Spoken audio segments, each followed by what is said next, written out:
Good evening dear student, मैं सुजीत यादव आप सभी का इंग्लिश क्लासेस लॉर्ड जगह यूट्यूब चैनल में फिर से स्वागत करता हूं। आज हम लोग निर्देशांक ज्यामिति का पार्ट 2 करने वाले हैं। अगर आपने पार्ट 1 नहीं देखा है तो उसका लिंक इस वीडियो में दिया हुआ है, आप उसे अवश्य देखें।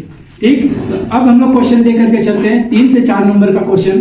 ठीक है, तो क्वेश्चन दिया हुआ है बिंदु -4 6 बिंदुओं A -6 10 और B 3 -8 को जोड़ने वाली रेखाखंड को किस अनुपात में विभाजित करती है। ठीक है, मतलब आपका क्वेश्चन क्या करना चाह रहा है, A और B दिया हुआ है। ठीक है, आप हल में लिखेंगे, ऐसे बनाएंगे, फिर लिखेंगे A यहाँ पे है, B यहाँ पे। ठीक, और यहाँ पे दिया हुआ है कोई बिंदु, मान लेते हैं P। इस A का निर्देशांक दिया हुआ है -6 10, ठीक, और B का निर्देशांक दिया हुआ है 3 -8।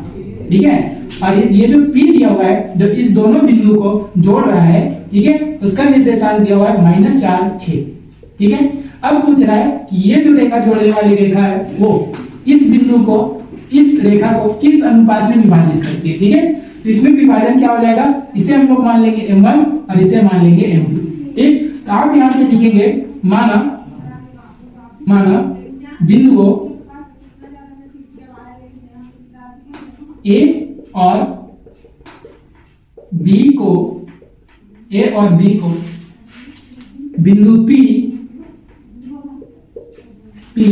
आप इसके बाद में ये जो दिया हुआ है ना उसे भी लिख सकते हैं ऐसे ब्रैकेट में। ठीक है, आप लिख सकते हैं B जो दिया हुआ है उसे और A जो दिया हुआ है लिख सकते हैं यहाँ पे। बिंदु P M1 अनुपात M2 में विभाजित करता है,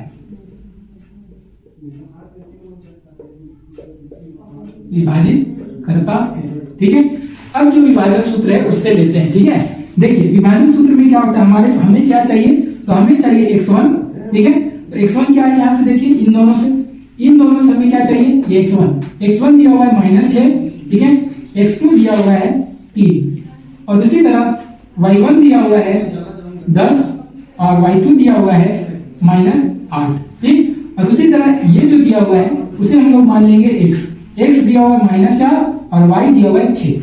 ठीक, अब विभाजन सूत्र लेते हैं। ठीक है, देखिए विभाजन सूत्र में क्या होता है, x बराबर m1 x2 plus m2 x1 बटा m1 प्लस m2 ये होता है। ठीक, अब इसका वैल्यू रखते हैं। हमारे पास m1 और x2 सारे दिया हुआ है तो लेते हैं। m1 नहीं दिया हुआ है, x दिया हुआ है। x हमारा क्या है -4, तो क्या लिखेंगे, x के जगह हम लोग लिखेंगे, इधर लिखते हैं, है ना, x के जगह हम लिखेंगे -4। ठीक, बराबर m1 नहीं दिया हुआ है तो m1 नहीं दिया हुआ है, पता नहीं। ठीक, और फिर x2 क्या दिया हुआ है, x2 दिया हुआ है 3, यहाँ पे लिखेंगे 3 प्लस m2 नहीं दिया हुआ है लेकिन x1 जो है वो दिया हुआ है, क्या दिया हुआ है -6। ठीक है, अब m1 प्लस m2 भी नहीं दिया हुआ है। ठीक, तो ऐसे लिख देंगे। अब ध्यान दीजिए, इस m1 और m2 को इधर ले जाएंगे। ठीक, इस m1 और m2 इधर ले जाएंगे तो इससे गुना हो जाएगा, -4 m1 गुना होगा। ठीक है, यहाँ पे लिख देते हैं -4 m1 फिर माइनस प्लस -4 m2। ठीक, और इसे मल्टीप्लाई करते हैं 3 m, तो 3 m1 ये गुना हो गया प्लस माइनस 6 m2 ये गुना करने पे 6 m2 हो जाएगा। ठीक, अब जो सेम टू सेम है उसे आप क्या करेंगे, एक साइड ले जाएंगे। इधर देखिए m2 है, इधर क्या है m1 है, इधर m1 है। इस m1 को उठा करके इधर ले आ रहे हैं, m2 को उठा करके उधर ले जाएंगे। देखिए इधर लिख दिए -4 m1, इसे इधर ले आए तो प्लस में क्या हो जाएगा -3 m1।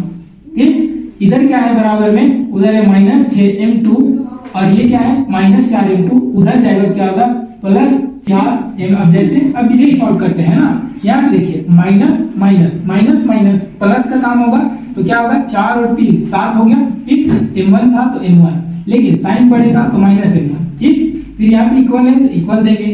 फिर यहाँ देखिए माइनस प्लस माइनस, ठीक है, minus plus minus, sign minus का और काम भी माइनस का है ना, तो यहाँ 6 में 4 गया तो कितना बच गया 2m2।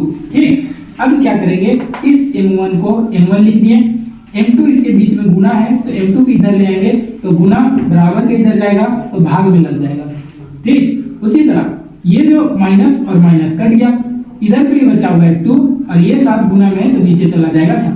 ठीक, तो अब इसके बाद आप आंसर कैसे लिखेंगे देखिए जगह नहीं है, मैं आपको बता देता हूँ। इसके बाद आप लिखेंगे अतः ये लाइन को लिखेंगे, ठीक है। बिंदु -4 6 बिंदुओं ए ये और बी ये को क्या करेंगे, को 2:7 में विभाजित जगह नहीं है करती है, ठीक है। ये आपका पूरा आंसर होगा, ठीक है। तो आज के लिए इतना ही। ये चैप्टर आई होप आपको बहुत अच्छे से क्लियर हुआ होगा।